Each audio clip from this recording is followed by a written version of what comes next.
we're not running a scouting service. We're running a college basketball program, and you got to have horses, but sometimes you don't know who those horses are going to be. How is it that you stay true to yourself, and how is it you have stayed true to the values that drive you? One thing that we all can fix that we don't want to fix is ourselves. Why do you want to play 5 or 8 minutes when in 4 years you can play 30 minutes? You got to be able to get them, and then to grow them, you got to be able to keep them. There's things out there screaming, don't take me. But sometimes our old football coach, Joe Tiller, used to say it like, don't be blinded by what you don't have. You're really going to take off as a player once you start getting over yourself, but you're really going to take off as a coach when you get over yourself. How is it that you're able to align the messaging that you're doing, using the same language, using similar terms? I want to see what you're all about. Like not just like as a player, but just that body language and how you treat other people in high school. I mean, that's who you are. You never want to follow legend, but you were following a mentor. What is it that still drives you with all the success you have? Is it the players? Is it the relationship? In this episode of the Athletics of Business podcast, I had the privilege of speaking with Matt Painter, head coach of Purdue University's men's basketball team. One of my all-time favorites. There's guys in this business that are just different. And Matt's one of those guys. He's always found a way to be authentic, to be himself, and to achieve and impact his players at an incredibly high level. And inside this episode, we're going to explore the shifts in college basketball and how Matt stays true to his core values amid these changes. Matt highlights the importance of self-awareness and honesty, things we talk about being the competitive advantage, right? Especially in recruiting, where he makes sure players understand their roles, the competitive landscape, and the commitment required for personal growth. Our conversation dives into why intelligence and production often outweigh pure talent and how Matt's focus on character and work ethic builds a strong, loyal team. He also shared how personality testing has become such a significant part of his recruiting, helping to identify players who align with Purdue's culture. Additionally, Matt described his unique coordinator system with the coaching staff, which allows for specialization while maintaining a cohesive team message underpinned by communication and accountability. Matt, thank you so much for joining us today in the Athletics of Business podcast. I am beyond thrilled to have you here. I know how hard it is for you to carve out time. So thank you, my friend. No problem. Thank you for having me on. Hey, I'm going to jump right into it. You ask anybody in the business, right? Anybody who knows anything about the business of college basketball, and they'll say, Matt Painter, great player, Hall of Fame coach, even better person. So, my question to you is this, is it's evolved. I mean, it's changed so much. You've seen so many things over the years of your coaching career. How is it that you stay true to yourself, and how is it you have stayed true to the values that drive you, Matt? Yeah, I think more than anything, it's, I was just talking about it. Like the one thing that we all can fix that we don't want to fix is ourselves. Mm-hmm. I think that's the one thing, like, you think I got to get this guy to box out. I got to get this guy to run. I got to work with this guy on his shot, but deep down schematically, like you got to know what you're doing for your personnel. And sometimes that changes, sometimes that doesn't change, but you also got to reach each guy. So from a recruiting standpoint to an evaluation standpoint, just you got to be able to, you can't just do the same thing with every single guy because not every single guy is the same way.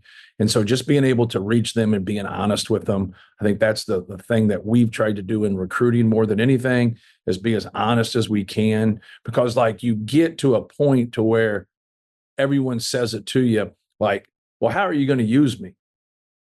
And I always used to like just give some dissertation, right? Like, okay, like, this is what I'm going to say, what I'm saying. And a part of me saying it was thinking, well, what does he want to hear?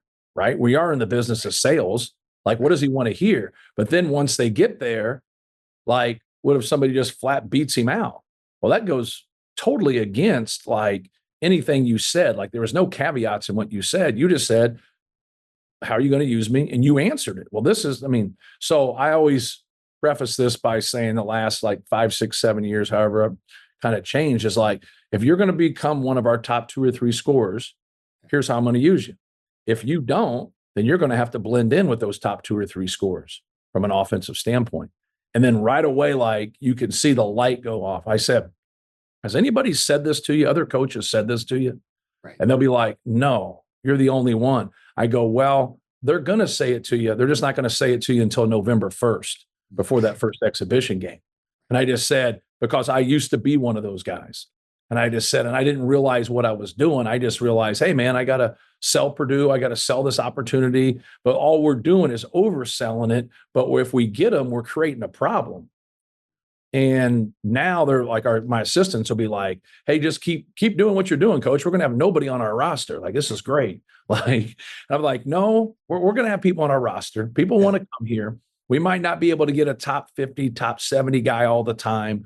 I go, but it's still a pretty special place. We got good people. We got good education, basketball crazy when it comes to our fans. So like, that's really helped us. It's helped us evolve.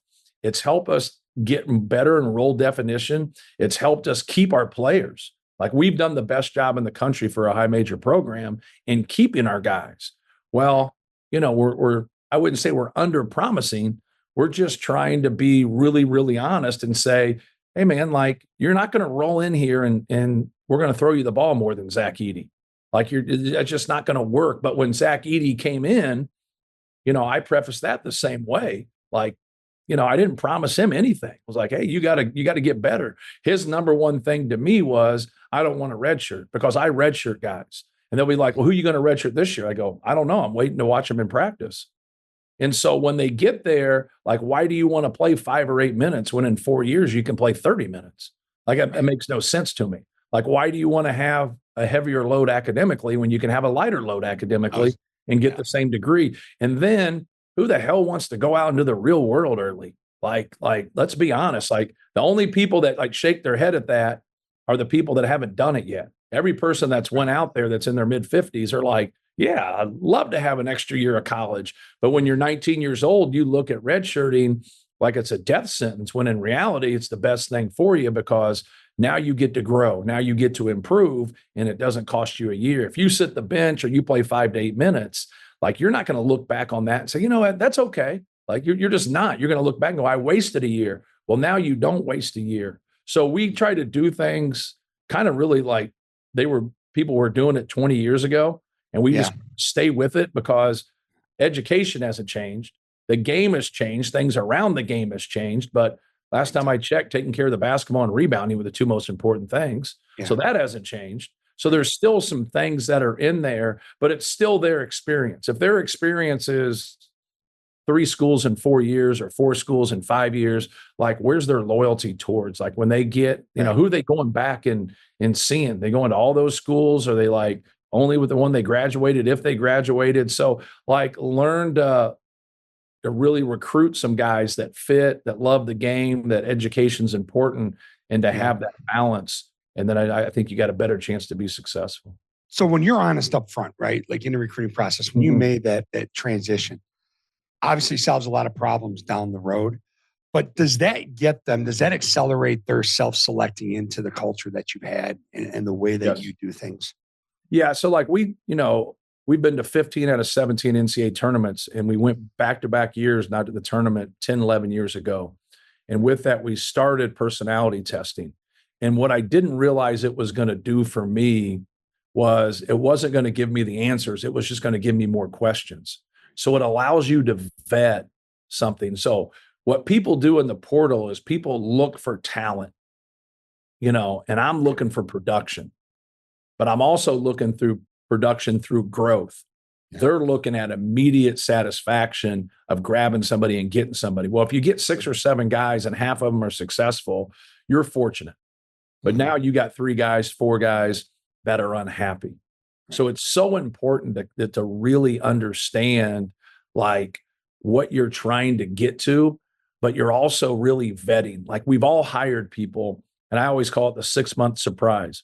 Like, you want a positive surprise after 6 months, not the negative surprise, because you're going to get one way or the other. That resume. It's not going to be neutral, right?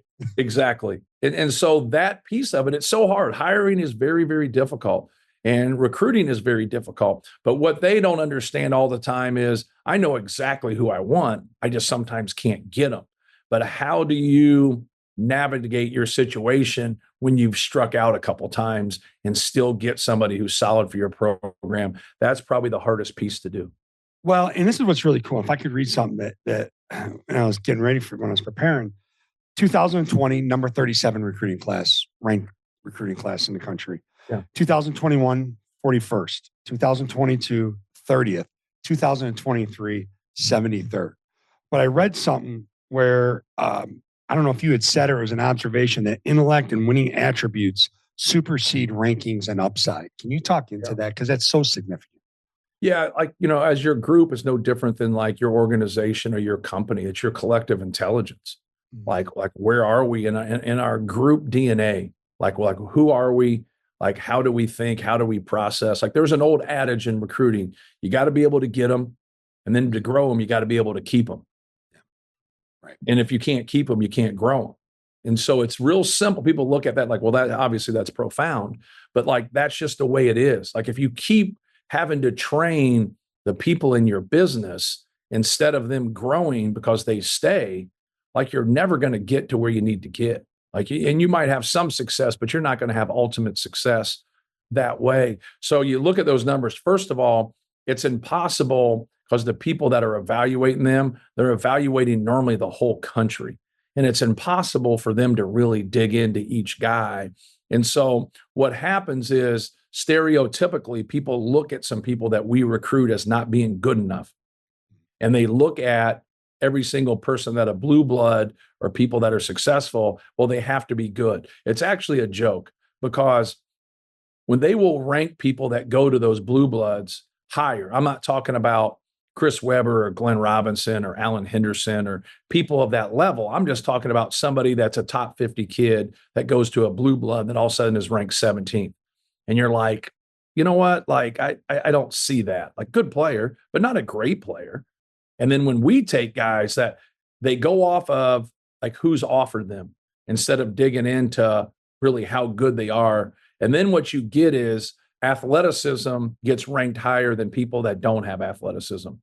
And they're not getting in. They're dive. I always have this argument with people. It's the talent versus production. Lean towards production. Like you want productive players, you want productive people. And then now if you can't sign, so for us, we have a tough time. We've had one McDonald's All-American in 19 years, but yet we got the most wins in the Big Ten by 16 games in the last 10 years. So it kind of doesn't make a whole lot of sense, right? When you got the third most wins in the country. But it does. 4 years. So like I could go on and on with things of that nature, but at the end of the day, we're not running a scouting service. We're running a college basketball program, and you got to have horses. But sometimes you don't know who those horses are going to be. Like we didn't know Zach Edey would be that guy. We thought Caleb Swanigan would be that guy.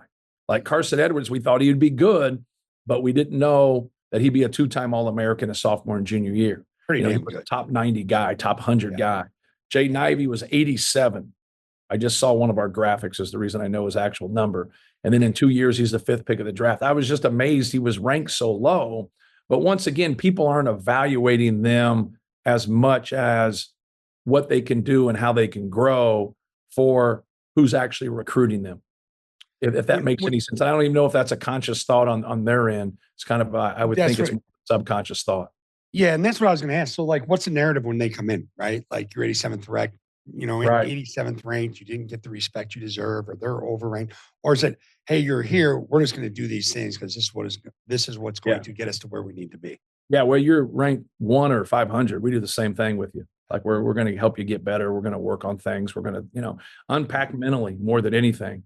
But that's what happens. It's a really good point, because that's what happens when you're at those elite schools, is because everybody has a plan in their head of, I'm going to be here a year, I'm going to be here 2 years, and it's hard to unpack mentally. And they put undue pressures on them, because if they don't play all the time, now they're trying to jam a full game into 15 minutes or a full game into 20 minutes, and they press. And now I do a seminar to start every year with our players, and it's on shot selection. And it's really over offensive efficiency and how the sausage is made and how you run offense. And I show 5 out of our last 7 teams that have been very, very efficient on the offensive end. And I go through a lot of different things with them and showing them the differences in each team and the similarities in each team. And it's always important for them to like see like, hey, this guy here is a freshman. He was a two-time All-American. He wasn't efficient as a freshman. Then you go to the next guy and say, oh, Caleb Swanigan, he was runner-up National Player of the Year as a sophomore. He wasn't efficient as a freshman. And then you keep going. Dakota Mathias, who was one of our most efficient players, wasn't efficient as a freshman. And I said, you guys see what's going on here? Very talented guys, good players, but it's a hard adjustment. Mm-hmm. And now we're not talking about the hard numbers that we grew up thinking about was how much do you average? How many rebounds do you get? Just hard numbers, right? Now we're talking, how do you play the game? You know, can you fit from a functionality standpoint? Are you a good screener? Do you have pace when you move? Do you cut? Do you understand the game? Do you understand angles? Because there's a lot to the game that brings your efficiency to the forefront or doesn't bring your efficiency to the forefront. You're learning how to play. You're learning how to do little things, and it just takes time. And these are guys that, you know, Carson Edwards played 3 years in the pro. Jaden Ivey is going to start for the Pistons this year. Caleb Swanigan was in the NBA for 3 years. So you're dealing with guys. Dakota Mathias has had a couple cups of coffee in the NBA. So you're dealing with guys and you're showing this to them and you'll say, this is why it's so hard, is because you got to be detail oriented. You got to understand what you're doing. And there's another team out there, right? There's another team trying to stop you from doing that. So we really dive into that because I think once you can become a great offensive efficient team, you're going to put the other team in binds, especially defensively, because you're making baskets, you're setting your defense when you miss. And then if you're taking good shots and you're missing them, you're giving yourself a chance to offensive rebound. Well, and by doing that seminar and talking about how the sausage is made, now you're kind of running to the point where it's like this, you're not going to have to coach the discretionary effort, right? They're going to understand the way things are done here. I want to go back to something real quick before, because I do have a question related to your coordinator system, right? But to talk, the guys you just mentioned, we're talking about their MBA, we're talking about their performance, all high character guys. And I can remember being in a public league all-star game. It was either Kennedy King or Malcolm X. And I'm standing with a couple of guys from the Big Ten. I was a Division II coach at the time. And there was one kid everybody was drooling over. And I don't think it was Ronnie Fields, but it was around that time. Right. And I said, there is not a chance I would ever touch him. And someone jokingly says, and I know who it was, and I could tell you because you would know the person, but this is true to their personality. He's like, that's just because you can't get them. I said, no shit, Sherlock, right? Anyways, but I said, no. I said, because you can't lose with them. I said, we all want to, I go, you guys are all worried about who you can win with here. I said, and I was just young and dumb at the time, but it just always made sense to me. Like, I want to know when I recruit someone, can I lose with you? I want to know how you're going to treat the person in the cafeteria that has no impact on your goals. I want to know, do you hold the door for a lady you don't know on campus on your visit? You know, those things. How do you get to that, like to a Purdue guy? Like, how do you get to someone who fits into your culture? Yeah, it's no different. Like, you know, everybody has trial and error. And like, you know, you take guys, you think a certain thing, but did you really do your homework? Like at first, like I was amazed that I never used to get somebody's high school stats. Like that blew my mind. Like now I look at high school stats all the time. Like these guys, hey, we need to offer this kid. I'll be like, okay, do you have his personality test? Do you have his transcript? And do you have his high school stats? No. Then we're not offering him. Oh, this is a no-brainer. Like, no. That's not what we're doing. We're going to have a checks and balances here. And the number one thing I want to see on his transcript is, does he miss class? Like, you know, like what? Like he's got 17 tardies. Like, why do we have 17 tardies here? Like, and I'm all for it. Like I liked hanging in the hallway in high school. Like I'm with you, but understand the system, brother. After you get 2 tardies, like understand the deal. Like I got to be on time. Like I got to be on time. How many times have you got those transcripts and held your breath when you started looking at them? Ooh, right. And you see the alphabet, right? Like you're like, hey man, like how hard can reverse it be? order? Yeah. How like how hard can it be for U.S. history? Like you got a C- or like, you know what? Just didn't dress for PE. Like there's things out there screaming, don't take me. But sometimes our old football coach, Joe Tiller, used to say it like, don't be blinded by what you don't have. He goes, if you like, your line stinks Now you can get a good lineman. Like, make sure you still do your work and make sure that guy is still for you. So yeah, a lot of that, like going in and just doing your work, but getting, I always talk about the passion for the game and then the competitive skill, but just like vetting. The personality test is more vetting than anything. Like you got to get into the weeds. Yeah. And it's not going to give you the answers. It's going to give you more questions. So you know which angle and which What test do you use? We use the company is Profile, but we use the DISC test. DISC. Okay. Yeah. That's awesome. I love the fact that you do that. You know, speaking of the type of characters and the type of kids you bring into the program, I have a slide in one of my big presentations, one of my keynotes, and it's of you during a timeout. Okay. It's a video. And it's you asking your team what they're seeing out there. Right. Okay? And it was a very significant moment in a very significant game. And people are like blown away by that. Can you talk about who impacted you? Like, where did that come from? The awareness to know how important it is, because they're seeing things differently out there than you are. Yeah. They're probably seeing more. Where did that come from? Well, you can't collaborate with bozos, right?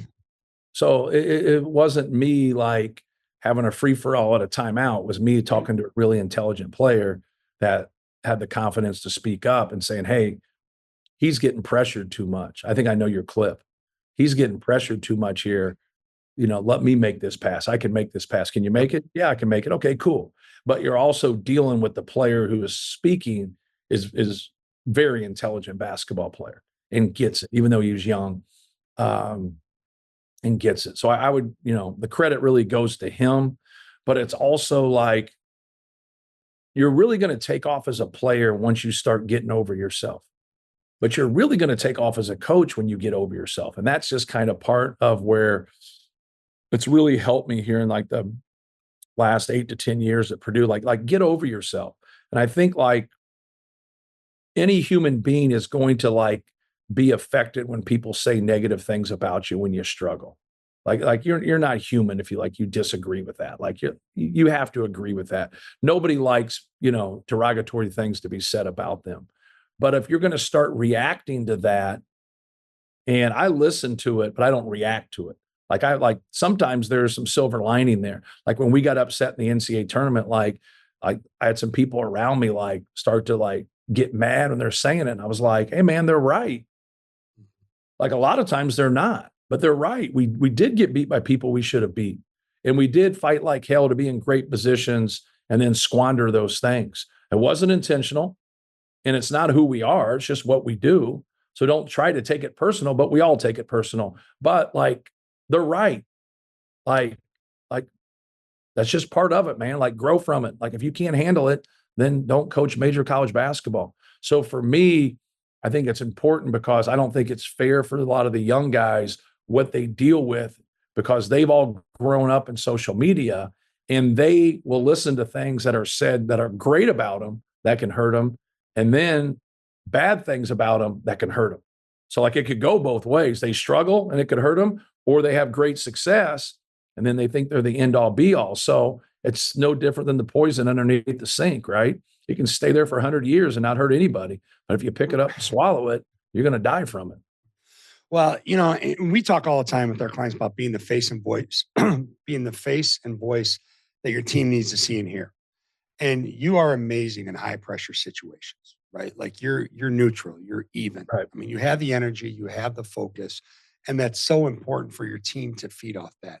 How did you develop that? And was that something that came natural to you as a player, or is that something over time when coaching that you developed? Yeah, I'll tell you a quick story. When Bruce Weber got the job at Illinois, I got the head coaching job at Southern Illinois.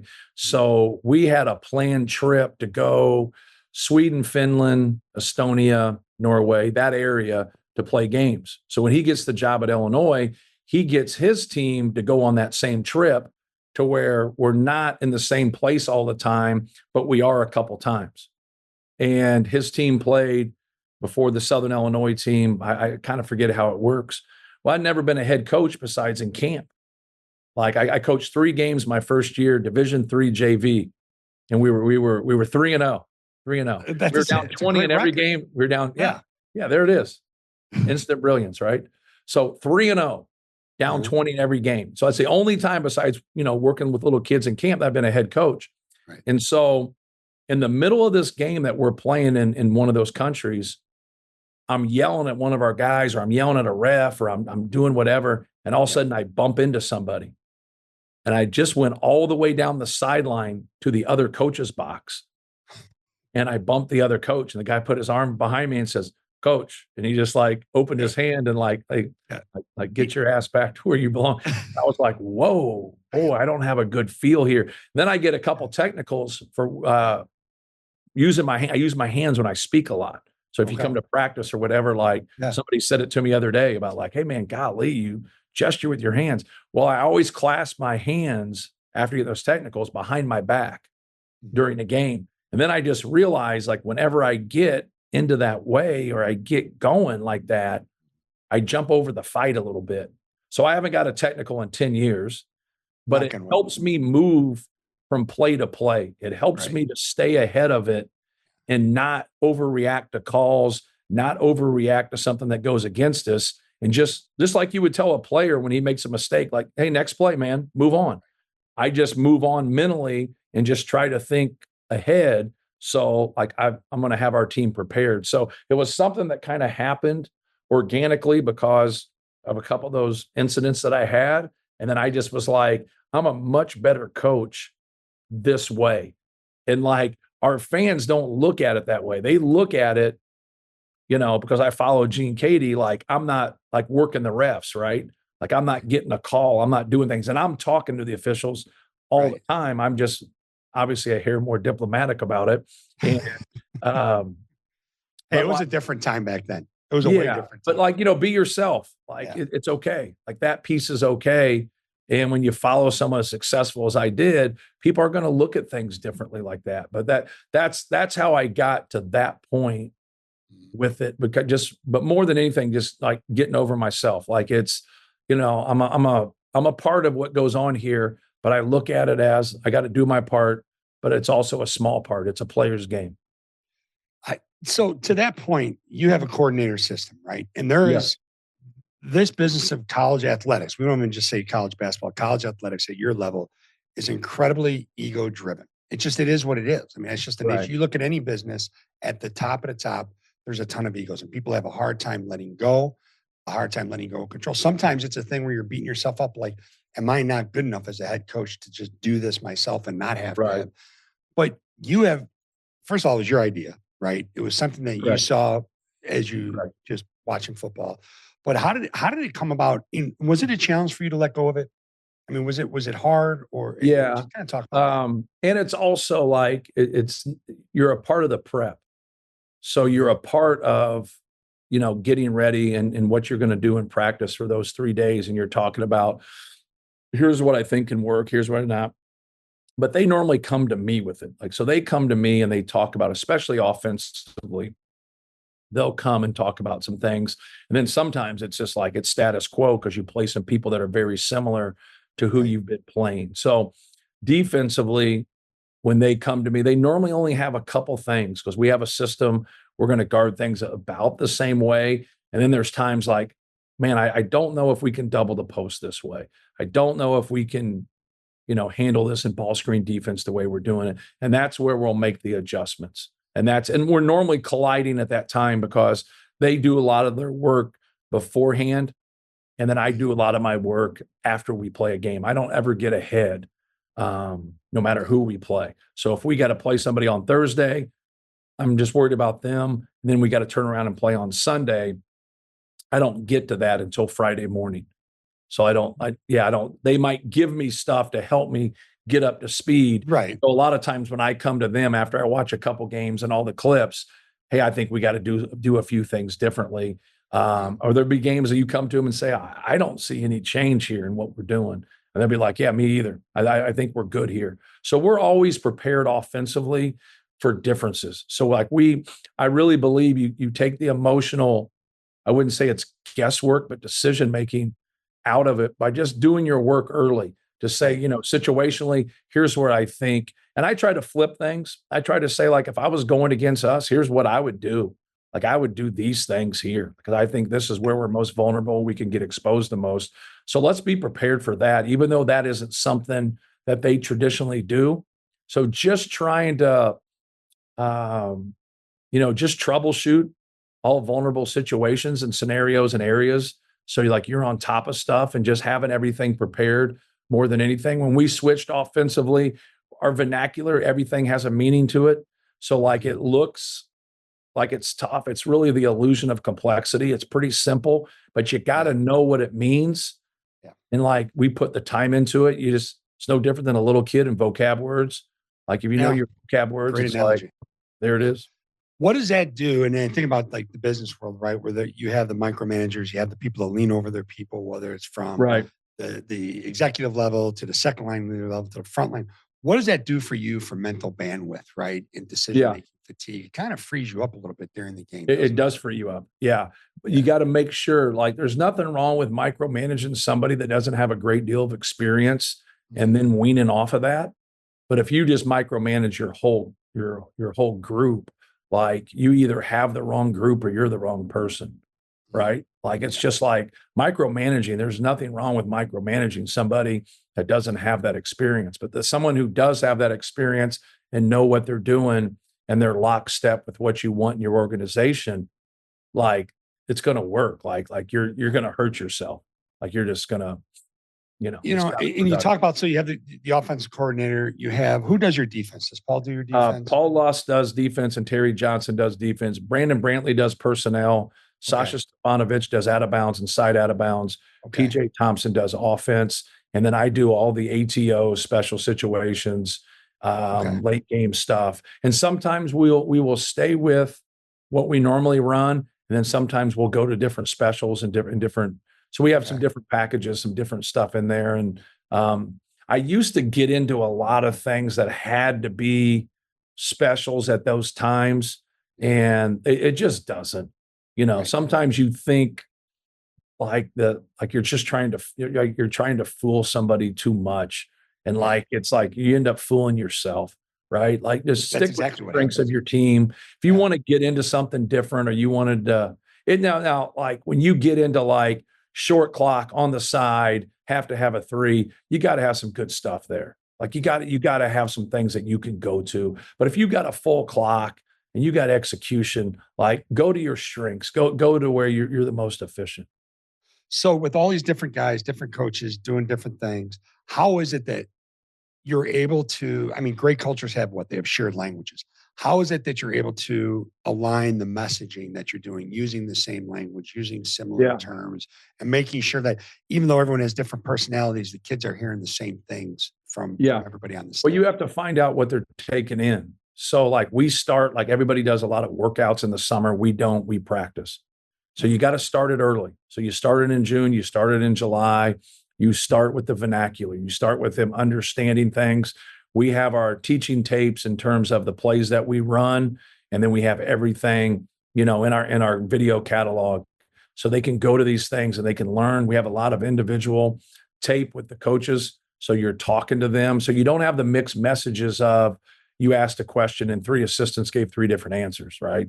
And so like, if you got an offensive question, go to PJ. You got a defensive question, go to Paul or Terry. And so like each guy, if you want to know tendencies, go to Brandon. So like each guy has their place in what they're doing and then you work. But then we get into the fall and we take quizzes. We're going to take another quiz next week. So the word association is really important. So give them the word and see if they can write the definition. Because sometimes guys know things, but they don't know how to like write it out. Right, and if you go run the play, they got it. Like they're like, so getting it's more important than anything.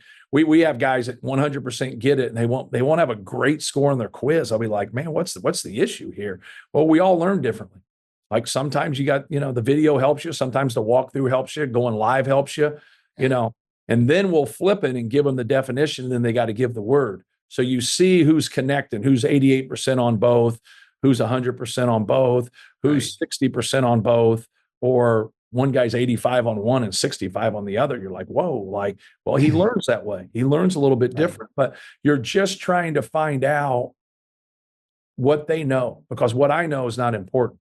They're the ones that play. So then we're just trying to get them on the same page. And then what we don't know. So we'll do a thing called competitive sets. So we'll get 20 sets and we'll go into a game. And these are going to be 80% of what we're going to run in that game.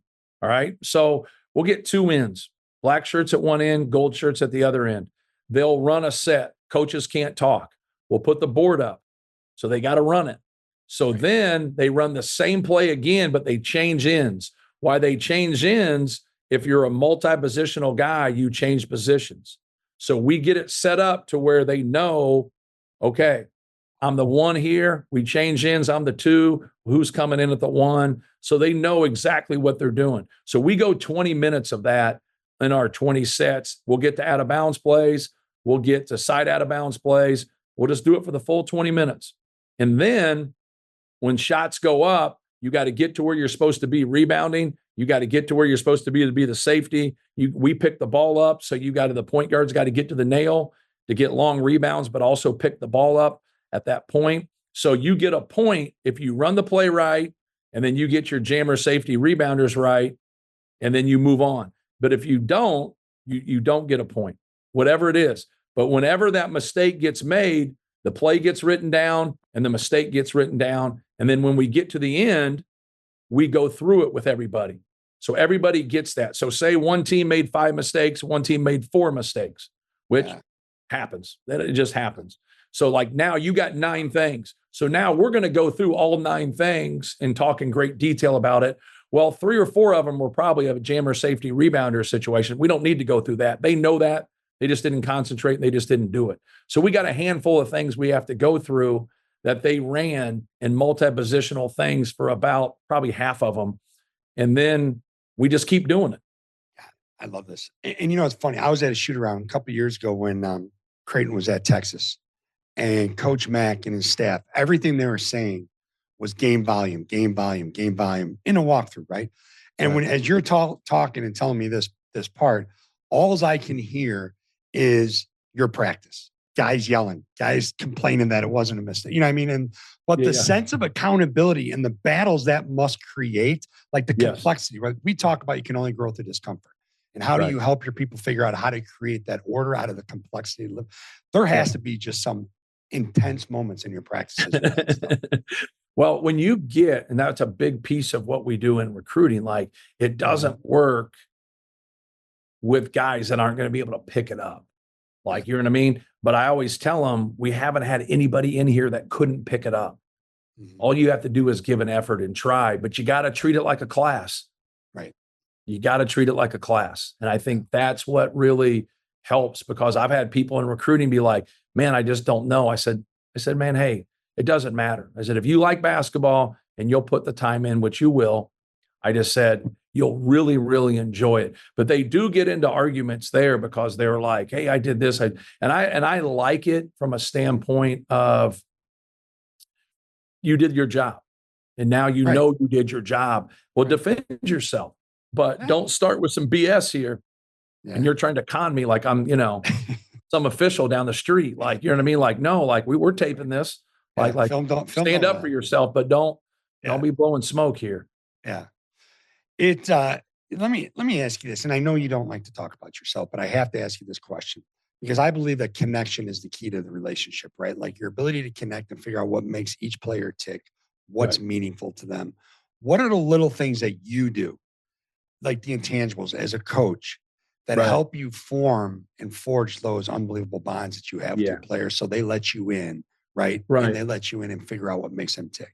Yeah, just always, whenever you see them, always talk to them. Like if you can meet with them without calling a meeting, like the 1 minute meeting, the 2 minute meeting, the 3 minute meeting, like that's more important than anything. Like if they just know you genuinely care and want them to be successful. So like, that's my point.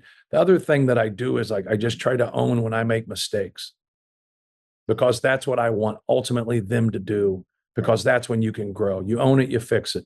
You don't own it, you can't fix it.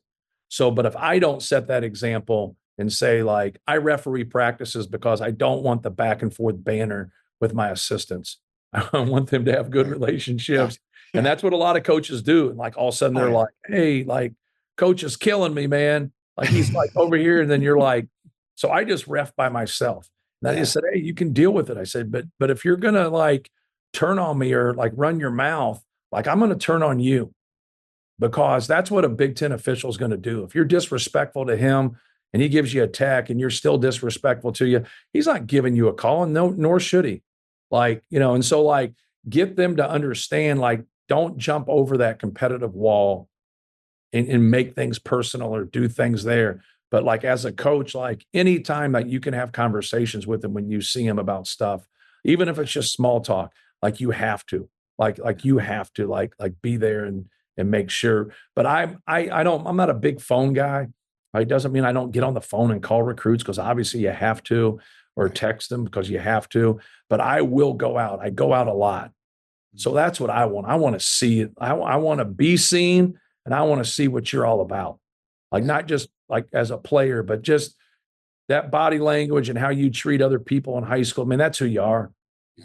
And like if you're a jerk and you back talk like your mom in front of people, or like you dog out the manager on your high school team because you're just, you got the power, like, you're not our guy. Like there's too many good players and good people out there. You're just, it's a team sport. It's just not going to work. So along those lines,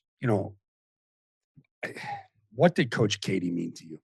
Like, what was the impact he had on you? So you said it earlier. I say it all the time. You never want to follow a legend, but you were following a mentor. You were following, you know what I'm saying? Like a very significant person along your journey. Yeah. Can you talk about that a little bit? Well, I think what he did for us was he gave us a blueprint.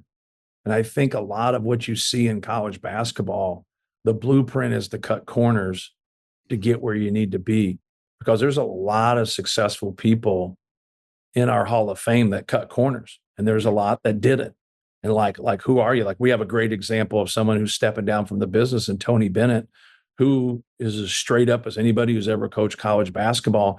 And he set a great model for a lot of young coaches, but also his players, because, he lived his life through his faith, but he also lived his life how like you'd want, you want that. You want someone who's honest, who's straightforward, that's in tune with himself, being that role model, being that head coach. And like, that's what we need. Like we need that for our business. And now he's leaving our business. So, for me, like I followed Coach Katie, and Coach Katie is one of the nicest people you'll ever meet. But if you saw him coach a game, like you would think he's a borderline madman. And like, he just like sometimes would jump over the fight, but you loved how competitive he was, but you loved like how he was an everyday guy. He's just a normal guy. And then like, you could talk with him, you can laugh with him. When I say that, for people that don't know him, about him being like a really nice guy, they look at you like you're crazy. But like, that's something for me. I didn't agree with everything. Like when you played, I'm a very opinionated person when it comes to basketball. But that's okay though. That helps you, right? No doubt. At age 22, when I got to 32, I realized that he did a lot of things that makes more sense now. He wasn't always the explainer, kind of like your old man back in those days, like, do what I say, damn it. And so I kind of got from that, like I explain a lot more, but I think that's kind of the changing of times. You need to give the why, and you should give the why. But like he really set that for me. He was fair and he was honest. And like that, I never thought like he ever lied to me. Like I always felt like, man, like his harsh truths always came when he was mad. His harsh truths never came when he wasn't mad. He was soft almost. He was like, you're okay, man. You're all right. Hang in there, babe. Keep working. You're fine. And then like when he got mad, like it was a different vernacular. Like, he was coming at you. And that look. And then I remember the first time I met him at the final, it was at a Final Four 1,000 years ago. He was with Mac Petty, right? Yeah. And went up, and Mac, Coach Petty introduced me to him. And I just remember, like, I walked to him like, that was not Coach Katie. Like, that wasn't him. I did not just, he was the nicest guy in the world. Like, he actually like asked questions, was engaged. I was a young, dumb coach. I was like, there's no way. So it's funny hearing you say that. But did you feed off that intensity? No question. And I actually was kind of that way. I was like him for a while. because I didn't know any different. My high school coach was very mild-mannered, didn't swear. And so he was opposite of that, as a competitor. And so like now, like I needed to steal from him, not be like him, because I'm not like him. And that's what really the growth for me in the last 10 years has been, is just like, hey, it's all right to be the way you are. Like I was almost in theater for the first 10 years. Robbie Hummel would always say it, like, the guy I played for doesn't, he doesn't coach at Purdue anymore, because I'm a lot different than when, I was a lot younger at the time. And I just felt like, man, I got to have him prepared, and we got to be tough. Like it's the Big Ten. You got to be tough. And so like now it's like, I got to have him prepared, and like, we will be tough. Like I don't have to go through all the things that we went through before to get to where we have an edge. And it's just a way of life. It's just how you do things now. Yes. And it's personnel driven. So it's like, get the right people in the room. Yeah. You know what I mean? If you got the right people in the room that already have that competitive spirit, like you gotta push those buttons and get them going at times, but you don't got to push it for 3 hours every single day. Right. You just don't. I want to segue into something here, but I want to ask you a question. Speaking of Tony Bennett, you stole my thunder, by the way. Thank you. Okay. Because I had a great question lined up. Tony Bennett. Right. But along those lines, okay, two things along those lines. One of the best, like Tony, one of the best human beings, one of the best coaches. I mean, when they lost in the first round, right, to the number 16 seed, and then they come back and then win the national championship, right? You had something similar when you lost to Fairleigh Dickinson. Okay. Were they 15, 14, 16, whatever it was. It was not the way you want the season to end, right? So you had a certain message for the whole offseason going into the season, and you operated with a certain, I didn't want to call it chip on your shoulder, but a certain edge, a certain focus, the ability to recenter. So now you go to the Final Four and you lose the national championship. Just an amazing year. It has to be completely different. How do you do that? Like, how do you find that way to deliver the message, to deliver your approach that's aligned with what you're trying to accomplish, despite like your emotion after one season, then your emotion after the next season? Yeah, going from losing that game in the 116, first of all, Tony Bennett gets beat on a crazy play by Furman, I think, the same day. But yet he sends me this text at midnight about, it's not who you are, it's what you do. You're a basketball coach, but you're a great person, and you're going to go through, a really tough period here, but it can also be a painful lesson that you need. And that's what I was like, wow, like how he framed that. Yeah, that can be a painful lesson that you need. And I was like, well, that's what we're going to do. We're going to face it. Like, the one thing that we're not going to do is run from a question about it. And we actually had, through our personality guy, Chad Brown, in Profile, we actually had 4 different meetings after the season, in the summer, in the fall, and then during the season. We actually probably had 5, because I think we had one right before the Big Ten season. And then we went to, and that's the one thing that we didn't want to do. Like, we didn't want to come off like we're mad at somebody for asking me this question, or we've had enough of that question. Like, no, like there's nothing wrong with, we got beat straight up. We didn't get screwed over by the officials. Like, nothing crazy happened. We got beat. Simple. And like, that's on me as a head coach.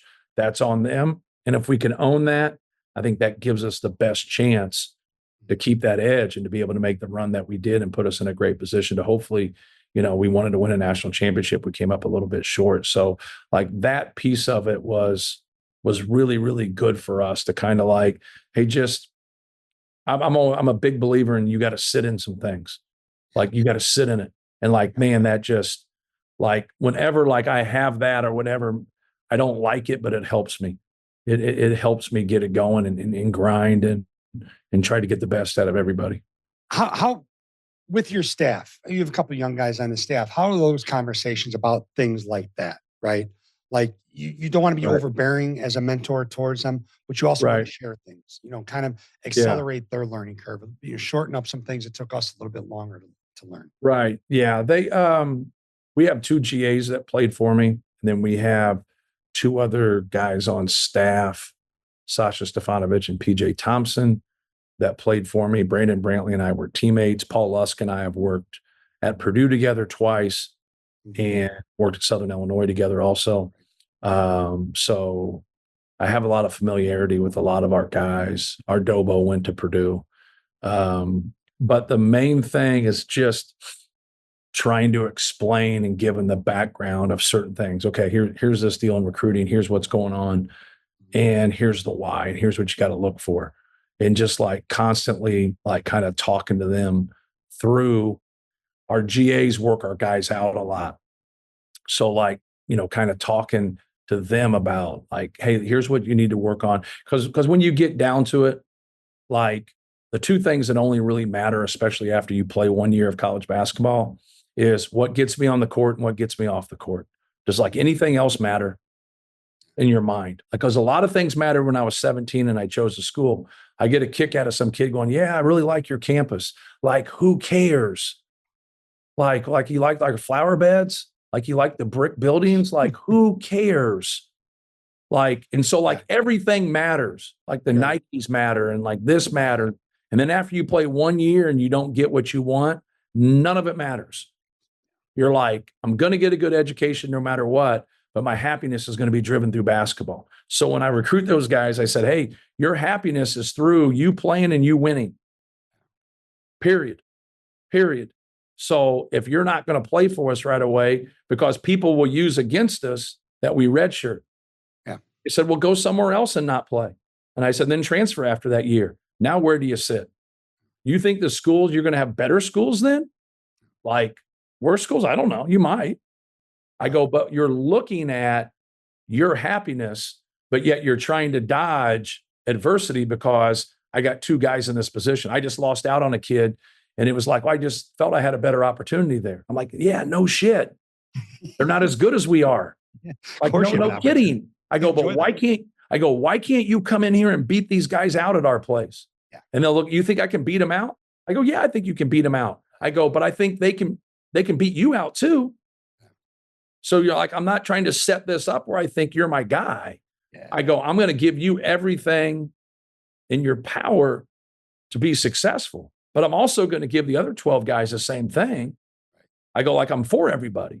Like, so understand that. Like, they're painting a picture of you get to play more, but you got a better chance to develop into a pro here. You got a better chance to win a championship here. You got a better chance to go to the NCAA tournament for 4 years here. And then that's not important to you. Mm-hmm.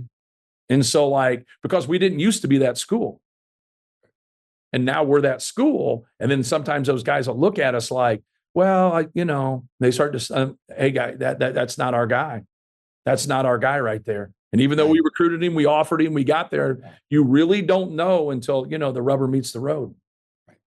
I know you got to bounce here. You have a commitment. So I have two last questions for you, if it's okay. Our past do not define us, right? But they do shape us.